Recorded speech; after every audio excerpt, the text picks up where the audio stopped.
Devgadh Bariya Ghoghamba road ઉપર દામણપુરા નજીક car પલટી મારી વીજ પોલ સાથે અથડાઈ. સદનસીબે મોટી જાનહાનિ ટળી.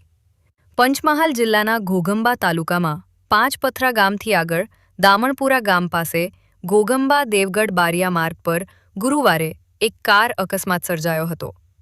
કાર અચાનક કાબુ ગુમાવતા પલટી મારી રસ્તા કિનારે આવેલા વીજ પોલ સાથે જોરદાર અથડાઈ હતી. અકસ્માતમાં કારનો આગળનો ભાગ ગંભીર રીતે ક્ષતિગ્રસ્ત બન્યો હતો. પ્રાથમિક માહિતી મુજબ દેવગઢ બારિયાથી વડોદરા તરફ જઈ રહેલી કારમાં 2 લોકો સવાર હતા. બંને સીટ બેલ્ટ પહેરેલી હોવાથી ગંભીર જાનહાનિ ટળી હતી. અકસ્માતમાં બંનેને સામાન્ય ઈજાઓ પહોંચતા સ્થાનિક લોકો તાત્કાલિક મદદે દોડી આવ્યા હતા.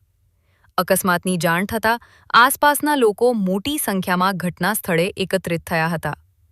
ઘટનાના કારણે થોડા સમય માટે માર્ગ પર વાહન વ્યવહાર પણ પ્રભાવિત થયો હતો.